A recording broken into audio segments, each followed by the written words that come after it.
Kate Falcha, welcome to Irish Granny Helen. It's time for our Saturday book, and this should be interesting. Tell you why in a second. So this is part one of The Age of Insecurity by Astra Taylor. And I just think it's interesting. Her first name means star. This is the coming together as things fall apart. Now, full confession. I read this book 3 years ago and took notes on it 3 years ago. It's been sitting, waiting for the right moment. And the right moment is I ran out of prepared books. I'm working on something right now, and I've just been interrupted by family visits and other things. So thank God I have this in my back pocket. And I'm telling you all this because it really doesn't matter, but I'm telling you all this by way of explaining it's been a long time since I've even thought about this book. I liked it well enough to take notes on it, so don't worry. But if I can't read my handwriting, I hope you'll forgive me. You know how it is. I get all involved and then I can't read a thing. It's illegible. So let's just start. The Age of Insecurity by Astra Taylor. Let me see if there's a little bit of a bio about her. No. This comes from a lecture series. And if this was a series of lectures, I'm sure they must have been really interesting because it was a really interesting book. Here we go. Astra Taylor is a filmmaker, a writer, and political organizer, born in Manitoba, in Winnipeg, raised in Athens, Georgia. Now she lives in New York. She won the American Book Award for the People's Platform, Taking Back Power and Culture in the Digital Age. She's made documentary films like What is Democracy and The Examined Life. She's toured. I didn't realize this. She's toured with the band Neutral Milk Hotel and co-founded the Debt Collective. The Debt Collective rings a bell. I think she talks about it in the book. Okay, so let's get started here. The Age of Insecurity. And it starts with chapter 1, Kura's gift. Kura, C-U-R-A, Latin goddess. And this is a Roman myth, and it is pertinent. So Kura was the embodiment of care, concern, anxiety, and worry. Now, Kura is where we get the word cure. She was crossing the river and molded a clay figure and then asked Jupiter, he was in charge, to breathe a spirit into this and to make it alive. She wanted to name it for herself, but Jupiter wanted his name on it. So Mother Earth, Tellus, said, you gave it life, Jupiter. Let's talk to Saturn about it. So Saturn is the god of time. Can't keep track of all these gods and goddesses. And they say to Saturn, Jupiter. Saturn says to Jupiter, Jupiter, you gave it life, and therefore you'll take its soul after death. So you don't get to name it. Tellus gave of her body. Let her receive its body in turn when it dies. Kura made it, therefore let her possess it as long as it lives. So she had to take care of it, and she got to name it Homo, H-O-M-O, which we now, know means human. From the humus, the dirt from which it was made. So it's a very convoluted way of getting around to why we call humans, right? So this myth, it reflects the human condition. Care, anxiety, concern, and worry. It's all Kura's fault. The Latin definition of Kura is care, anxiety, concern, and worry. And those are very important features of what make us human. Those are parts of the human condition. The Greek counterpart of this story was Prometheus. You've probably heard of Prometheus. If I'm not mistaken, there's a statue of Prometheus, I think, outside the skating rink in New York City, you know, the famous skating rink where they make Saturday Night Live upstairs. So Prometheus molded us in his image, and we were able to stand upright, which was new. He stole fire for us, but this enraged Zeus, the head guy, and he was condemned to eternal torment. So this is a tale of human exceptionalism. The fire set us apart from other animals. But you notice the thread that runs through it is we're just dirt. So these stories, they're transcribed. The reason we know them is they were passed down by somebody called Hyginus during the time of the Stoics. Now, it's weird how these things present themselves. I had forgotten until this morning when I looked through these notes really quickly, and I went, I've been drawn to talk about the Stoics, to learn about them, and I've presented some videos about the Stoics. And here we go again. They're popping their heads up. Even before I learned about the Stoics, they were popping their heads up. So during the time of the Stoics, they were concerned about escaping this condition of Kura. Let's get out of anxiety. Let's stop worrying. Let's stop being all stressed out, and instead pursue securitas. And this comes from the Latin sine cura, without care. And today it's security, right? So you can see how we get these words and how they change a little bit, but they kind of mean the same thing that they came from. For the Stoics, they were all about equanimity, mental calm. It's not true the Stoics were cold. We think of someone who's stoic as someone who will not feel pain, will not allow themselves to feel negative emotion or pain.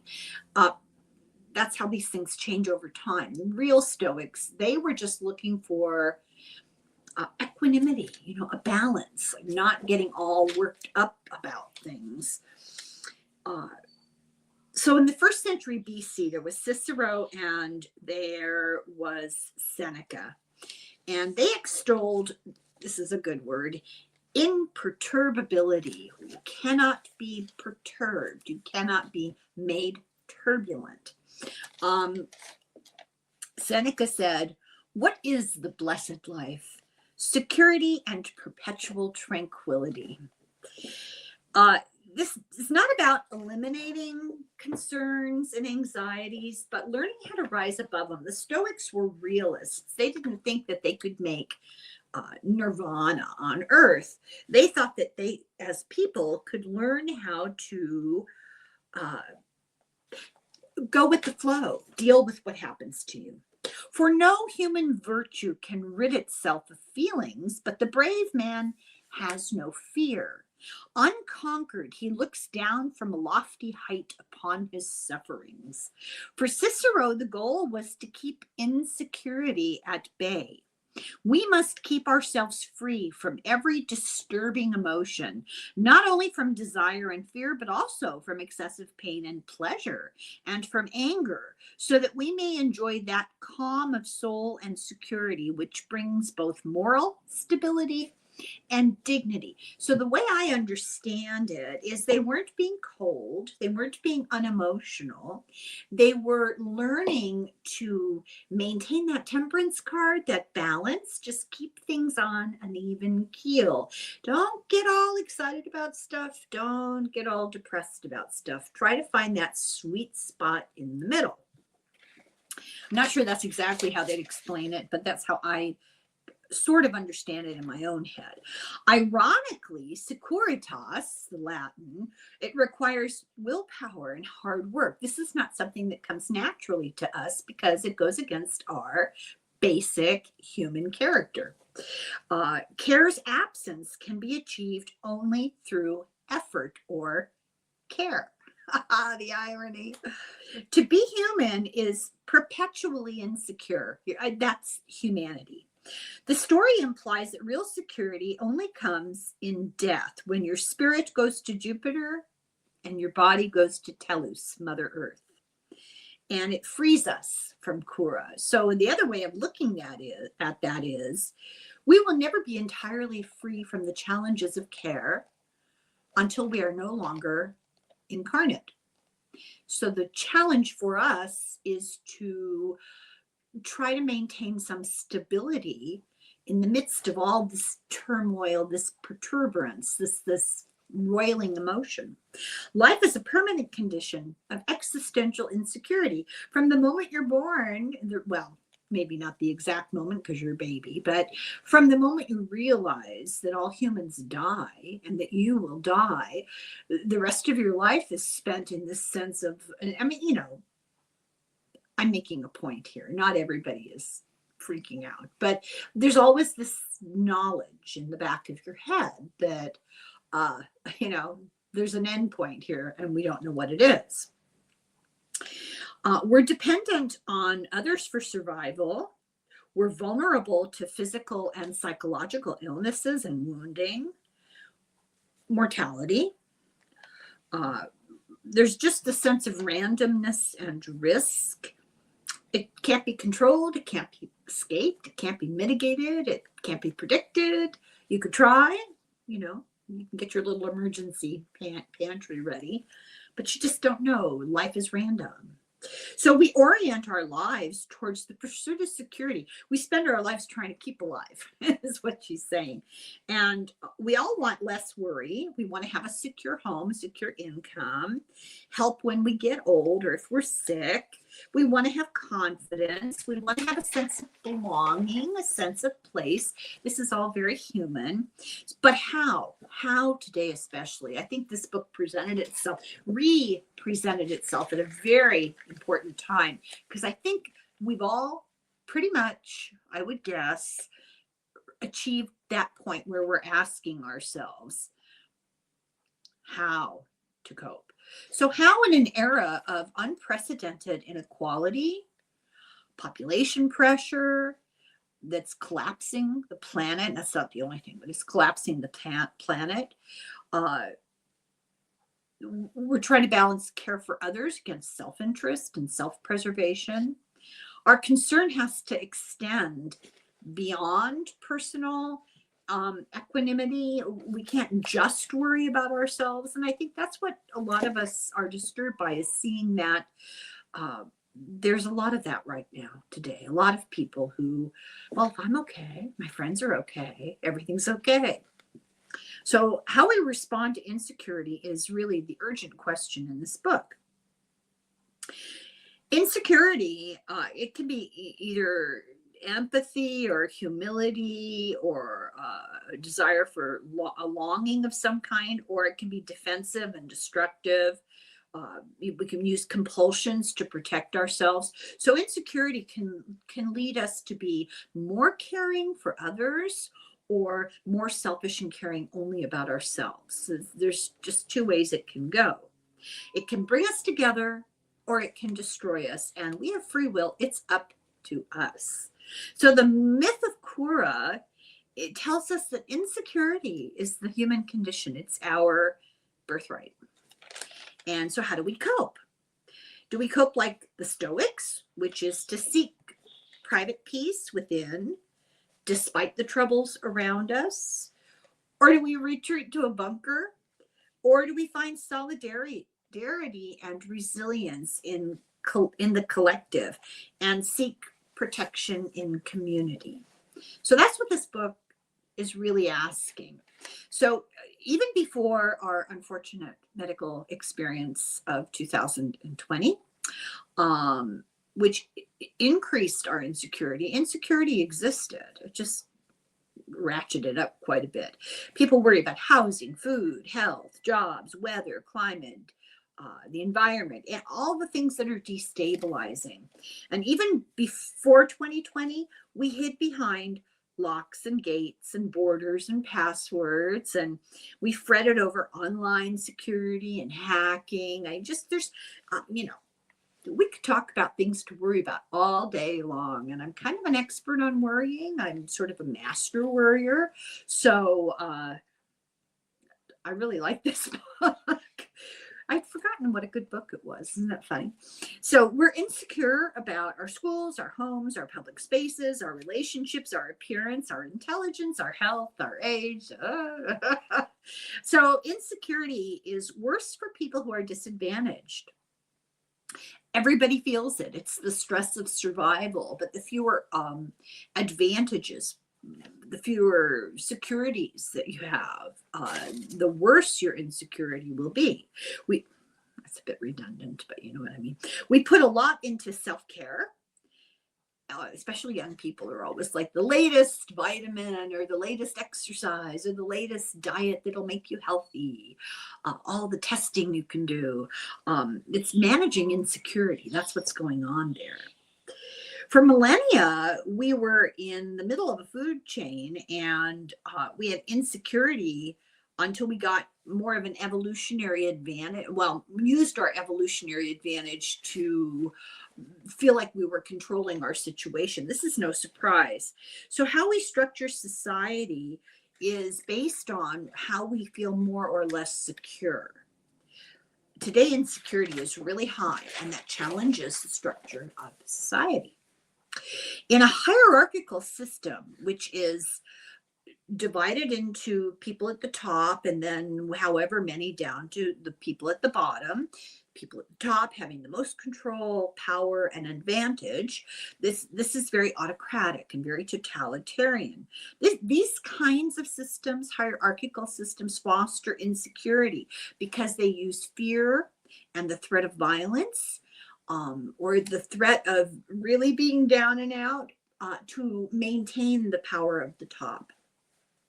So an example would be the feudal system of the Middle Ages. The peasants had limited mobility. They weren't allowed to move from place to place. In certain places at certain times during the medieval period, they were kind of stuck to the land that they were born on, and they weren't allowed to go find work somewhere else.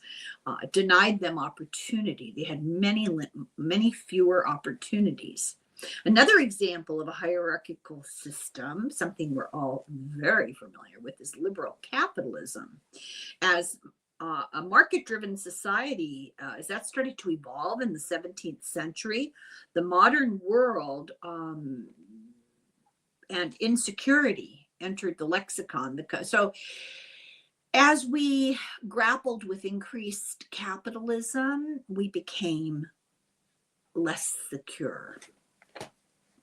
Insecurity is the central role in a capitalistic system. The decline of the welfare state in the last 50 years has increased insecurity. Capitalism is about producing profit. It's voracious, relentless pursuit of new markets and new growth and new power and money. It's set up not to meet current needs, but to generate new needs through consumption for somebody to profit. Capitalism thrives on the creative drive for more, capitalism thrives to create a drive for more stuff because contented people buy less. Satisfied customers are not as profitable as disconnected and discontented customers. A consumer society capitalizes on insecurity. This is created by design. They do this on purpose. Our systems intentionally trigger insecurity, our hierarchical systems. We strive for unachievable ideals. It's called manufactured insecurity. It's about exploitation and profit. We're not talking about existential insecurity here, the fear of death or being gone. That's an eradicable feature of being. If you're alive, you're going to try to avoid death. That insecurity is always there. This is a manufactured insecurity of a system that's created for profit. And in order to continue to get people to consume, they have to make people feel insecure. Insecurity is a core attribute of our capitalistic system. Inequality has pernicious effects on democracy. We're certainly seeing that. The author, oh, here we go. I knew I'd seen this before. The author co-founded the Debt Collective. This is a union for debtors, for those who are broke and overwhelmed.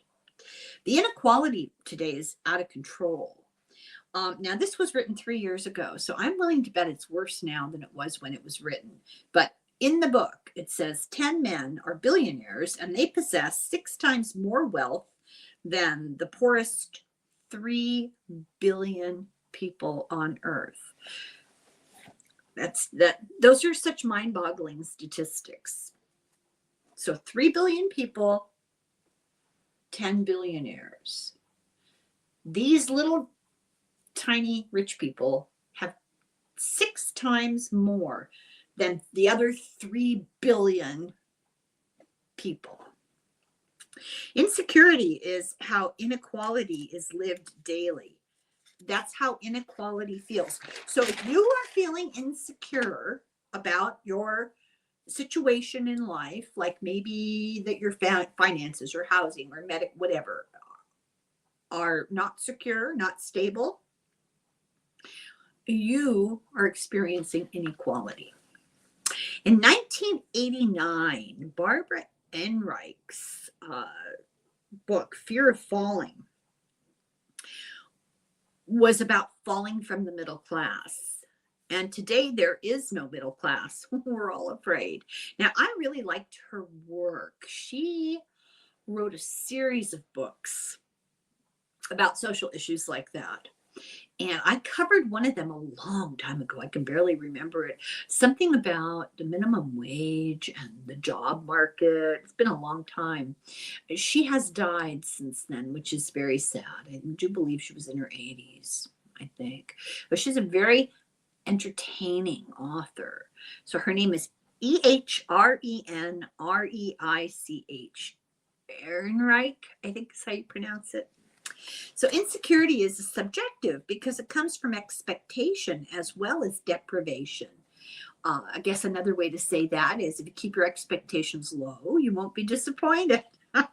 Insecurity affects any level of society. There are very wealthy people who are inherently insecure because they have unrealistic expectations. It has a negative effect on health and happiness. The more inequality and insecurity you have, the more physical illnesses, depression, anxiety, drug use, addiction, that's the end of that sentence. Addiction. All those negative experiences are increased by inequality that causes insecurity. Consumer and competitive societies, they make everyone status conscious, stressed out, and sick. Economic issues become emotional issues. Your financial situation is all wrapped up in shame and adrenaline and foreboding. Who hasn't been kept up at night by money owed or impending financial stress? Insecurity is pervasive, and even the economic winners suffer. No one is immune to anxiety. No one is insulated from economic and ecological shocks to come. The ecological ones, I think, are quite democratic. They are going to affect 100% of the population. I would say that the really wealthy people who can't get away from economic anxiety, that would be less of a realistic fear and more of a self-imposed one. To have a just response to all of this, we need to recognize how we're made insecure. Coping alone is a risk for all of us. History shows that hard times and the fear of them and economic insecurity leads to increased racism and xenophobia. What are we seeing today? I think while we're covering this book, I had forgotten. It's even more pertinent than it was when I first prepared it. That's wonderful because I think it gives insight. The global far right speaks to fears and anxiety, and it scapegoats the other religion, the other race, the other gender, and it propels the embrace of hierarchy and domination, because some people benefit from this sort of hierarchical system.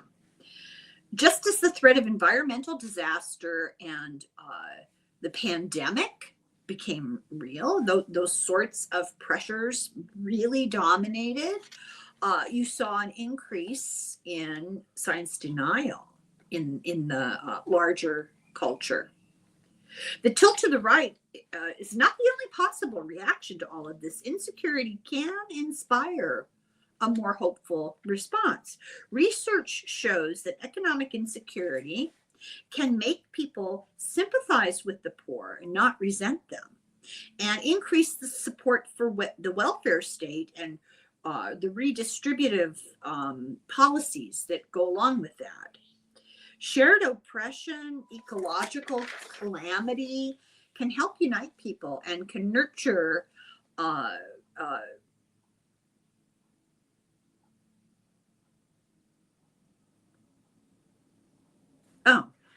can nurture removing ourselves from insecurity.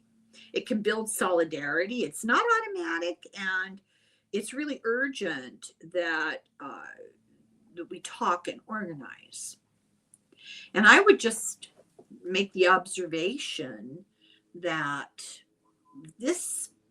what I just read about uniting people when you see oppression, identifying with the suffering of others and reaching out to help them, is a central feature of most religious and ethical beliefs. Just saying.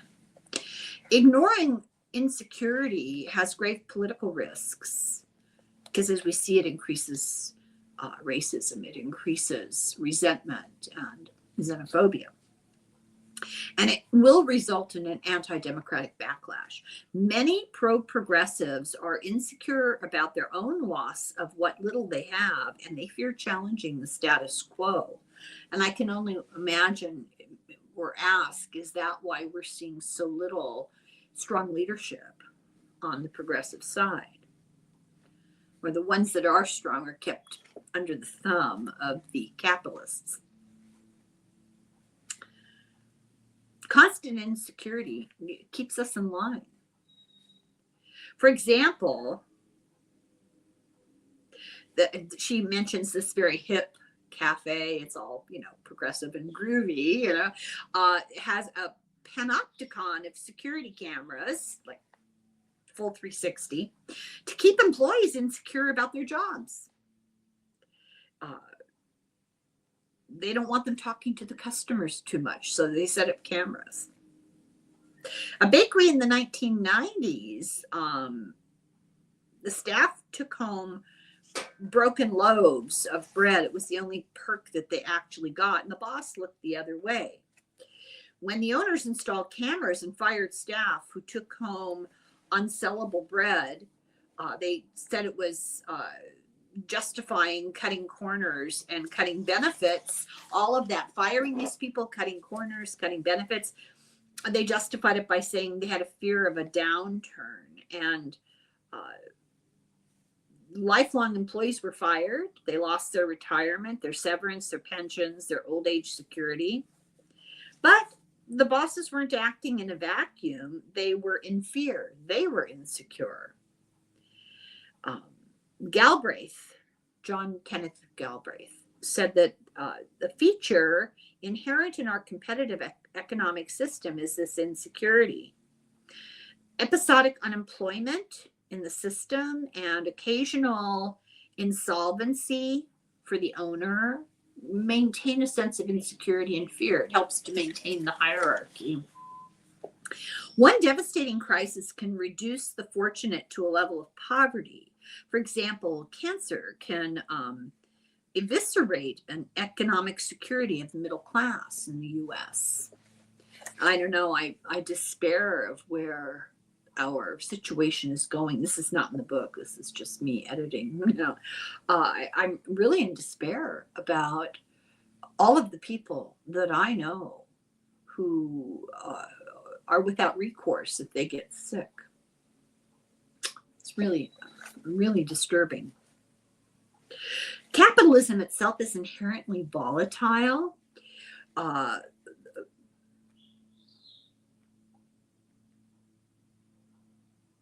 So bosses might be driven by insecurity and not by greed. It may look like greed to us, but it's their own insecurity. Hard to sympathize.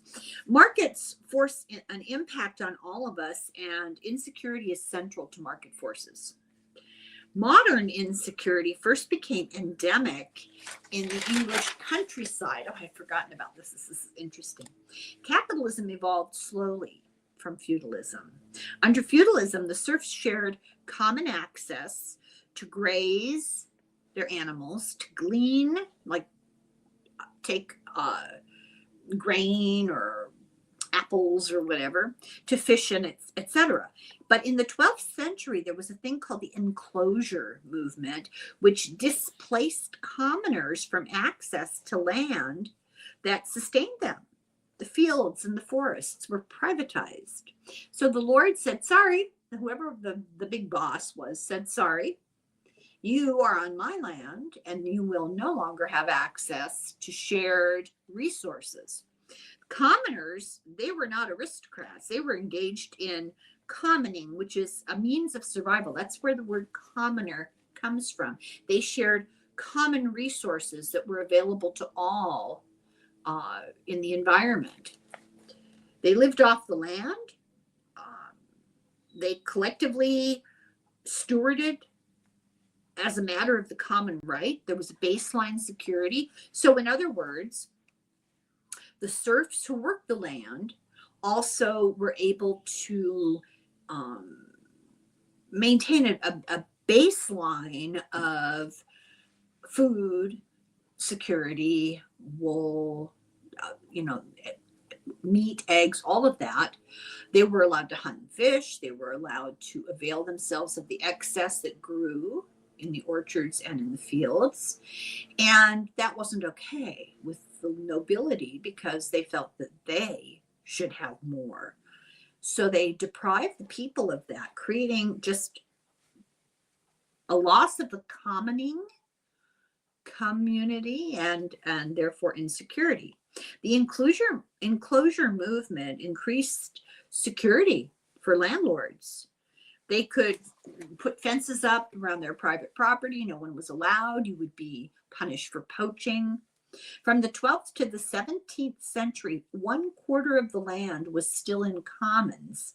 But then a new wave of enclosure began. More land became the sole possession of the privileged.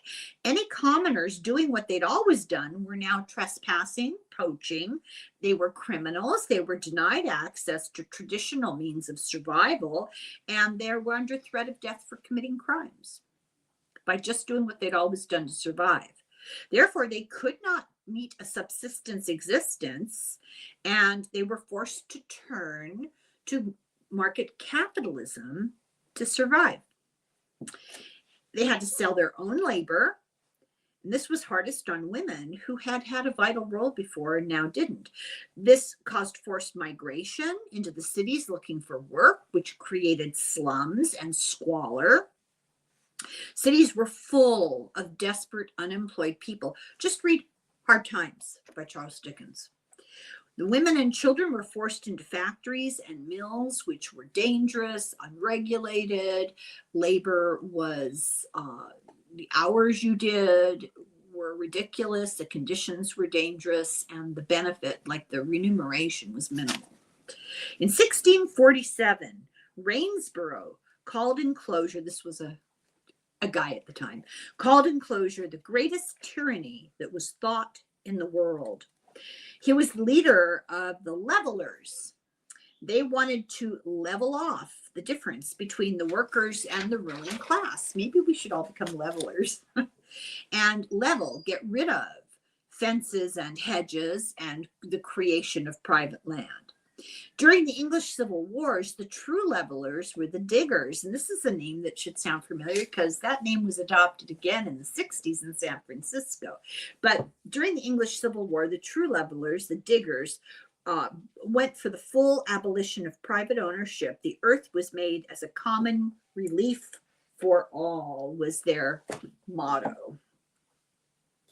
These visionaries enacted their radical politics by setting up an occupation on a small hill, which they planted with seeds, the act of digging by which they got their name, and they held their ground for 4 months. Quote, England is not a free people. To the poor that have no land, have a free allowance to dig and labor the commons, and so lie as comfortably as the landlords that live in their enclosures, they proclaimed. As the bloody struggle for a more democratic political system wore on, debates about communal property rights also raged, their memory largely buried after private property became a cornerstone of the new liberal capitalist state.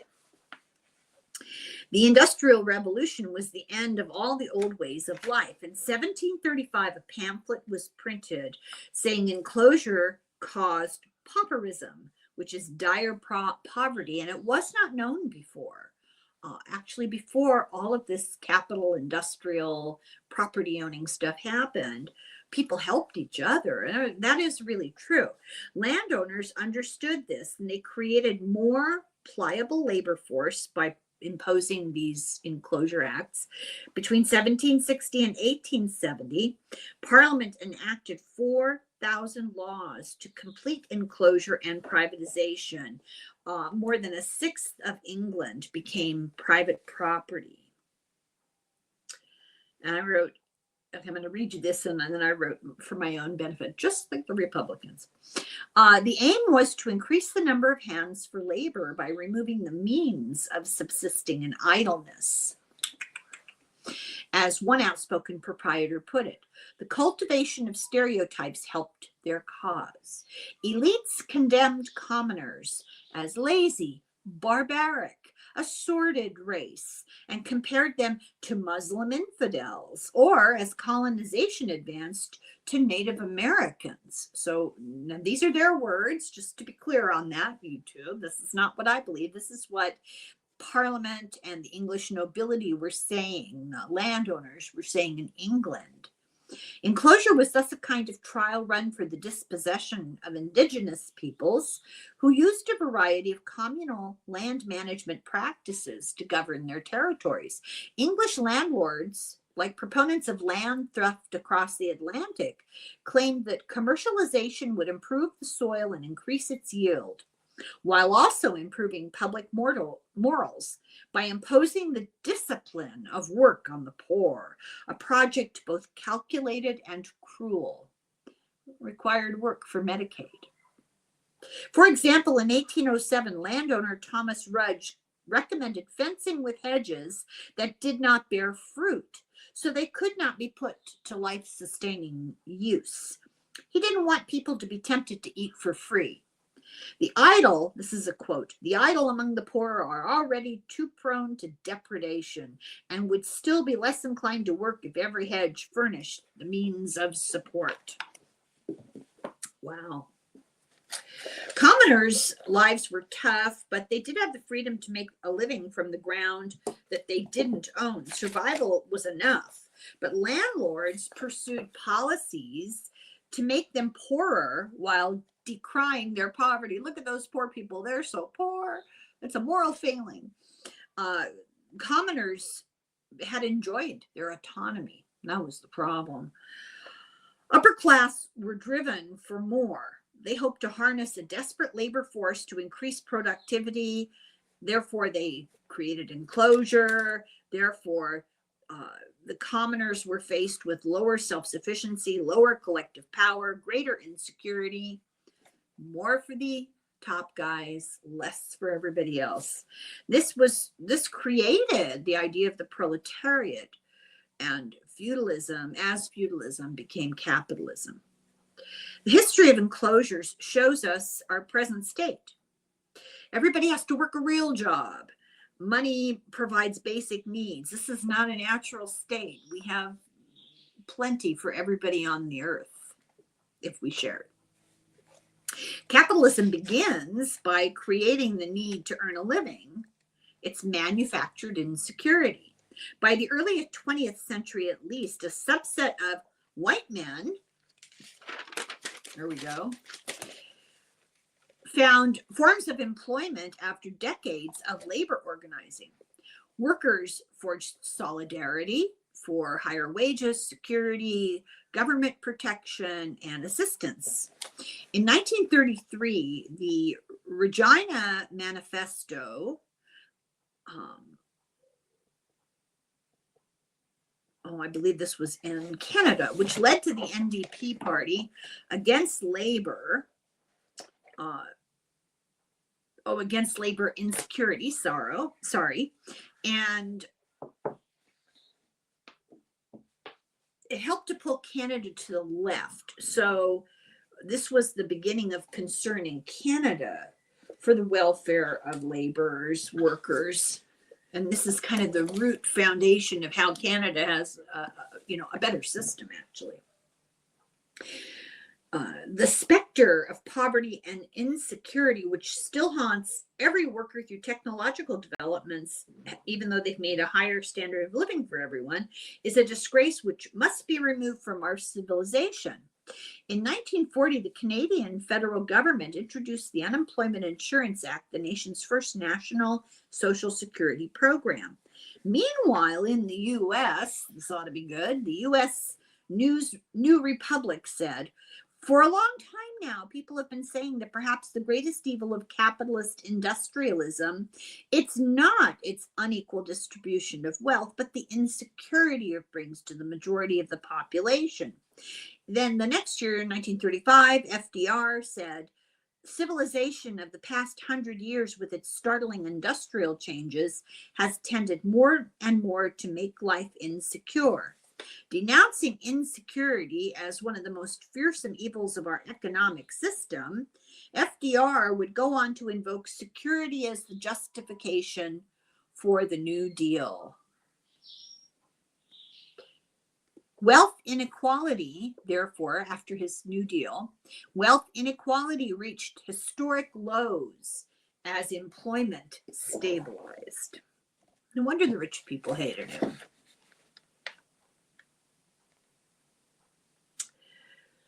His Social Security, health care, public education, progressive taxation, the formation of unions, all of this was intolerable to the economic elite. They really needed that social and economic insecurity in order to get richer. In the last half of the 20th century, corporations and politicians made attacks on the gains of the people after World War II. They wanted to get rid of labor rights and protections that were won in the 30s, just like the enclosure movement did. Big business had a backlash. And what we ended up with was an insecure, unpredictable gig economy with no benefits and only temporary jobs. Most new jobs are in the service industry, retail, restaurants and bars, hotels.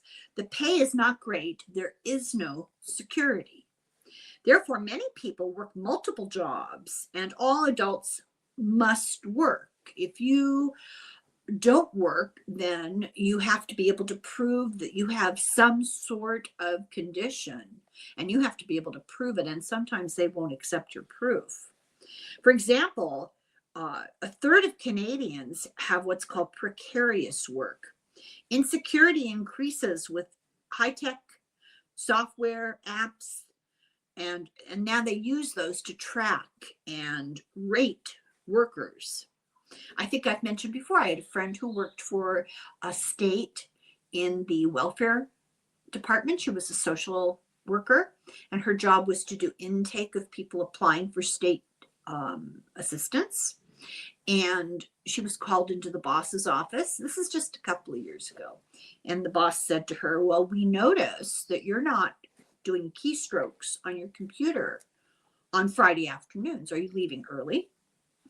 She said, no, I'm not leaving early. I'm answering all my phone calls. But, they were monitoring how much time they spent in the bathroom. So the distribution of work now is, it's a permanent condition for vulnerable workers. People are ending up with no option but short-term work with no benefits. For example, driving Uber or Lyft. So because there are fewer jobs, housing is costing more. Their drivers are living in their cars, and rideshare companies' benefits, they shame, and there's a lot of shame and insecurity for the workers, and it stops them from standing up for themselves. So the more, what she's saying here, because my little abbreviations are hard for me to read. What she's saying here is that as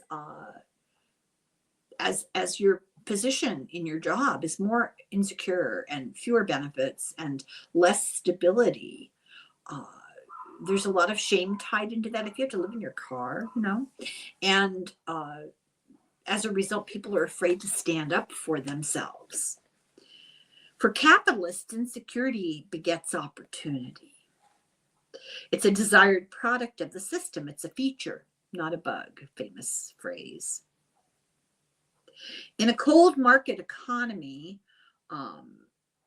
job insecurity is the inevitable consequence of innovation. So, all the promise of AI, maybe think about that. The greater the productivity of the technology, the lower the need for workers.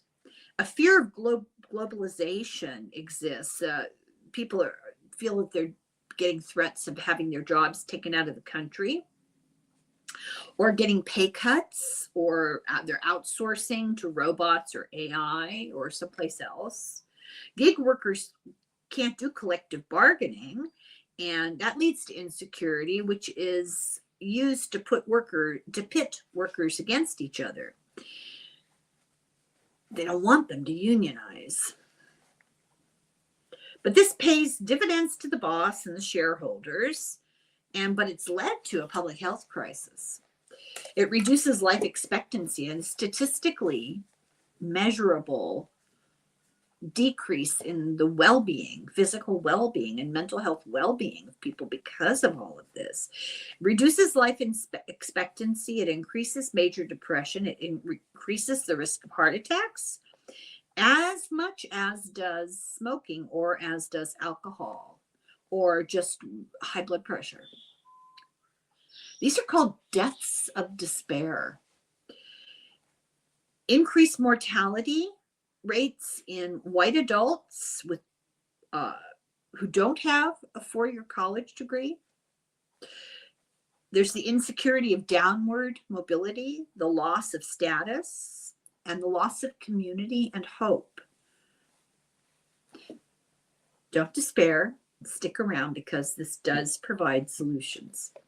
You might have the same type of job as your grandparents had. Janitor, clerk, factory worker. But now those jobs are temporary. They don't have promotions and they don't have benefits. They're not secure. They're usually part-time and low paying. Big Pharma takes advantage, like opioids for the pain. Job losses are a windfall for pharma. The public cost of the opioid epidemic was $1.5 trillion in 2020 alone. And that's in the US. It was in the billions in Canada. People, she's Canadian, I guess. People in poverty have 4 times higher death rates from opioid use. Indigenous people have a higher percentage of fatalities. These are deaths of despair and self-medication. In 2022, there were increased deaths in Canada in construction workers because of that. In 1990s, Greenspan, the U.S. Fed, talked about job insecurity and the policies involved, and they wanted to check wage growth. Yellen, if you remember her, the Secretary of Treasury, she agreed in 1996. I don't remember this. Let's see what she had to say. She approved reporting that job insecurity produces productivity-enhancing changes in workers' behavior, mitigating the need for alternative controls. In other words, companies could get away with paying non-competitive wages without enduring what they called worker backlash, people shirking on the job.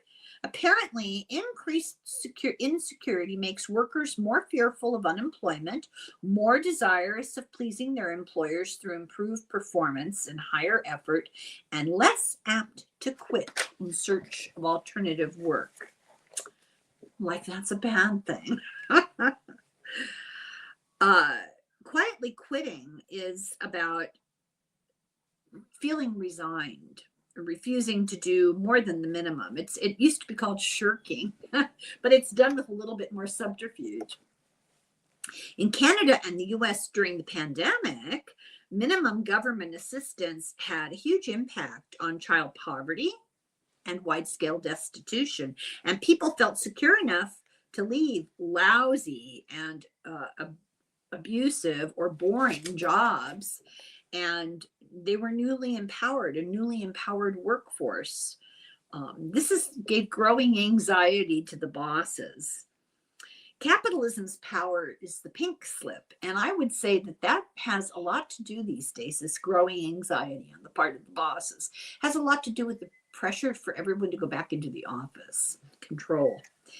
The Fed increased interest rates to control labor and to strip workers of their bargaining power. They blamed rising prices on increased wages. Things wouldn't cost so much if you didn't earn so much. And they said that inflation was caused by the tight labor market. They moved to suppress wages by increasing job insecurity. The same imposition of insecurity by the elites as 800 years ago with the enclosure movement. The government shut down pandemic assistance programs quickly because they provided material security and they threatened the status quo of the corporate elite. Corporate profits increased and workers became more insecure. It's Mephistophelian, is that how you say it? It's devilish. The powerful never want the masses to be secure. In the Middle Ages, Christian leaders called security a sin. They called it perverse security. Kind of reminds me, I had a conversation with a guy in one of the heads of the American humanist movement, and he was telling me about toxic empathy. It's right up there with perverse security. Insecurity to incentivize people, insecurity is used to incentivize people to work or suffer. And they hold the carrot of pecuniary award and the stick of economic disaster. Those are self-explanatory, I think. They assume people are only motivated by the threat of duress. So we're goaded to crave money for more stuff. And more what? Let's see what they say here. I may or may not read this.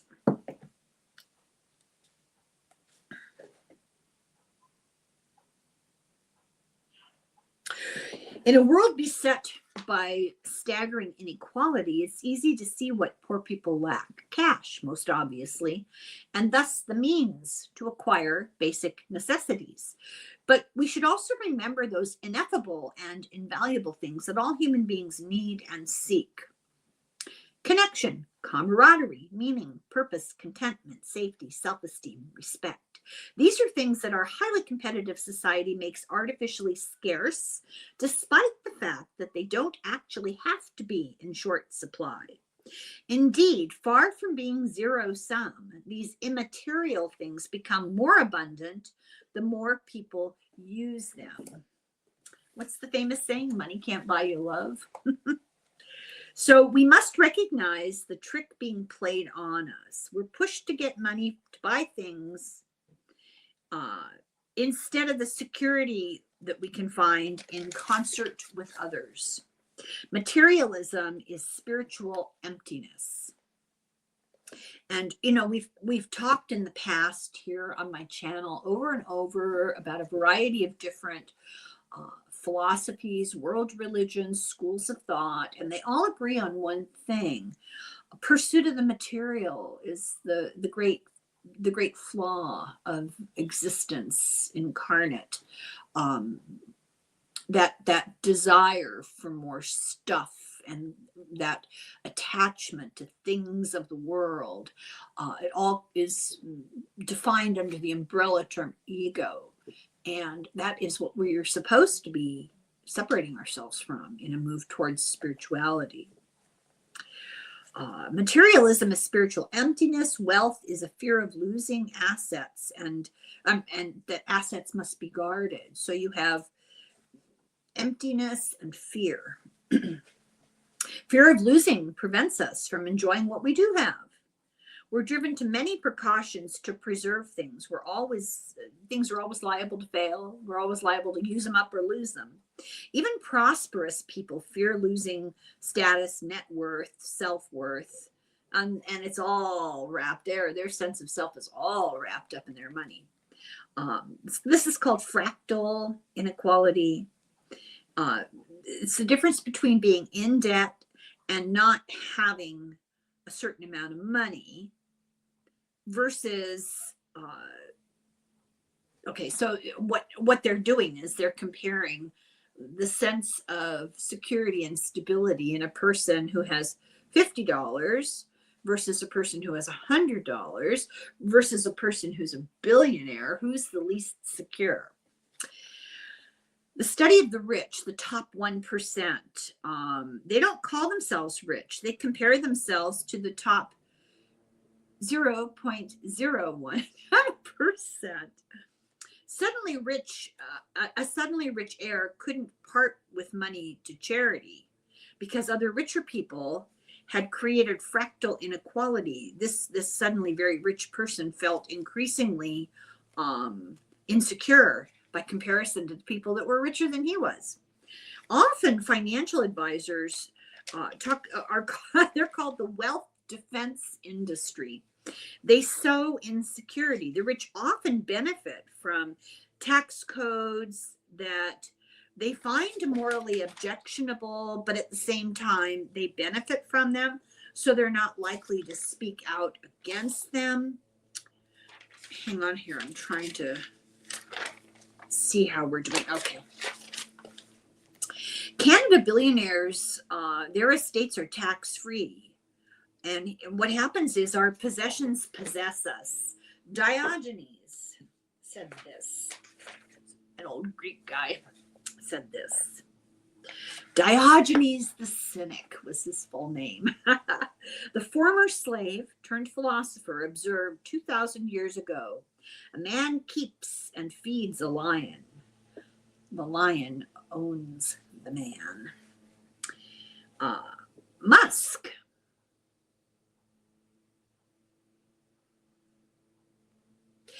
Like a modern Midas who hasn't yet realized he's cursed, Musk chased wealth, investing in electric vehicles and rocket ships, until he became fleetingly the richest man on the planet, a coveted position that he lost when his compulsive online displays of arrogance and bigotry caused the value of his various companies and personal net worth to suddenly plummet by a record-breaking $200 billion.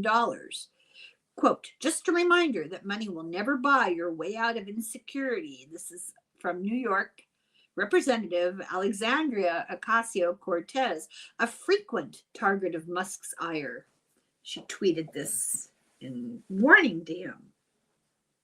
In 2022, the Gallup poll globally talked about negative emotions and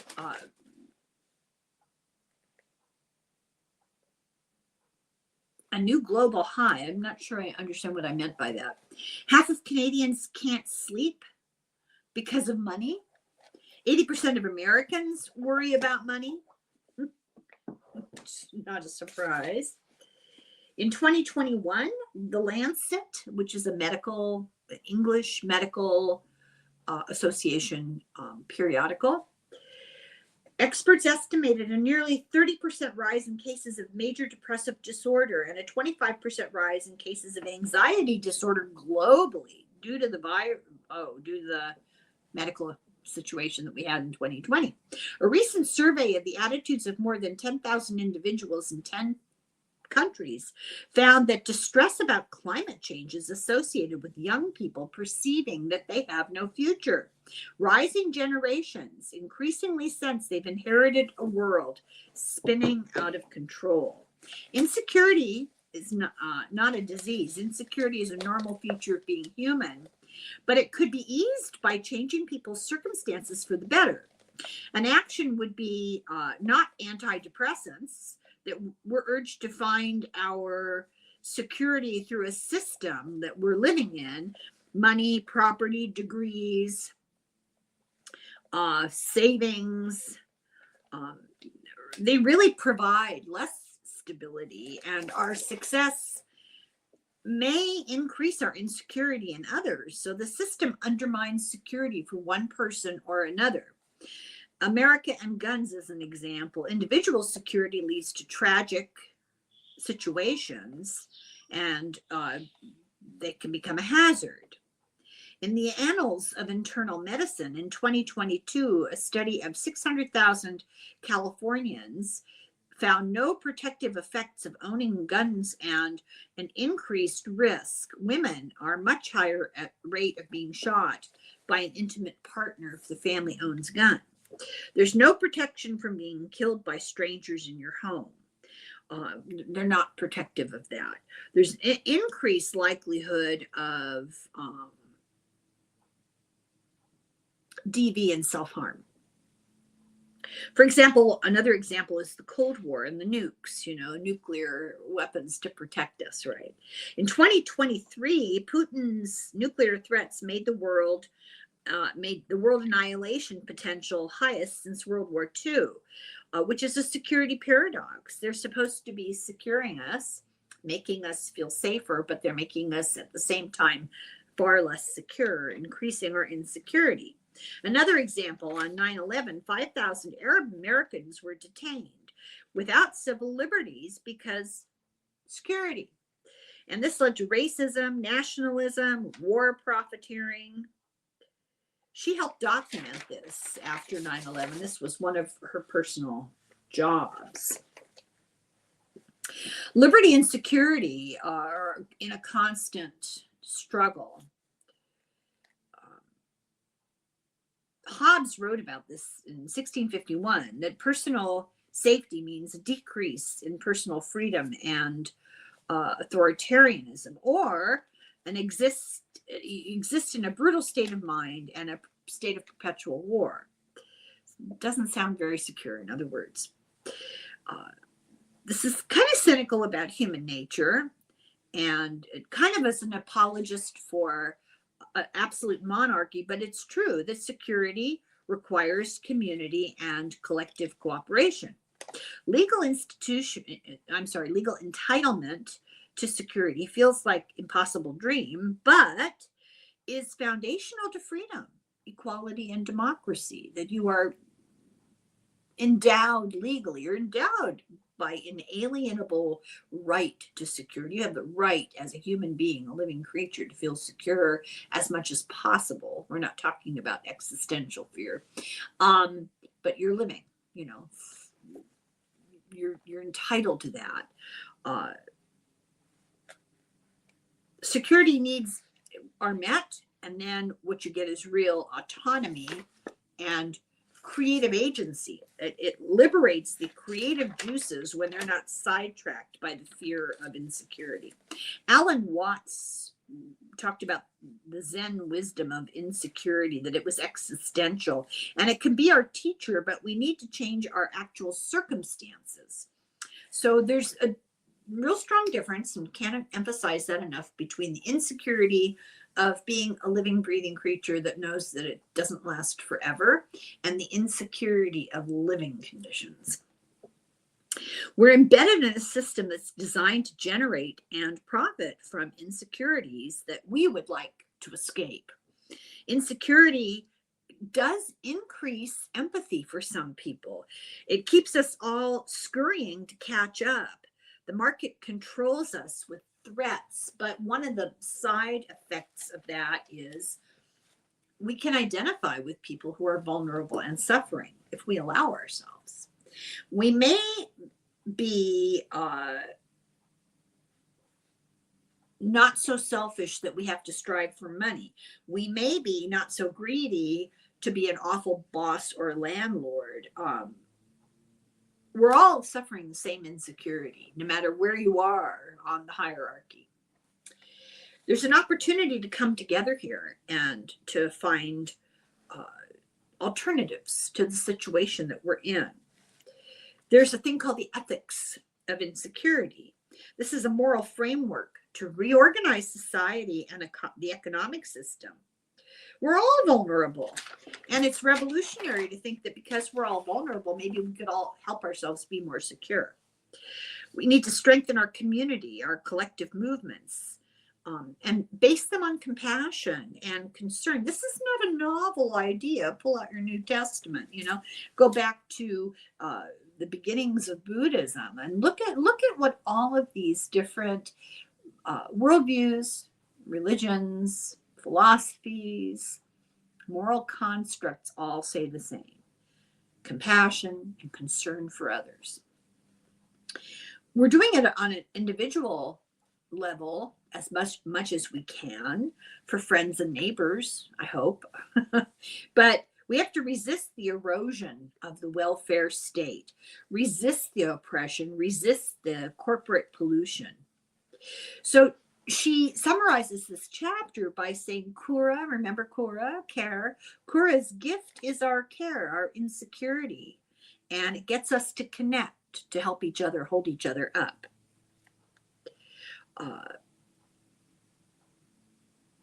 So it's not about growing money.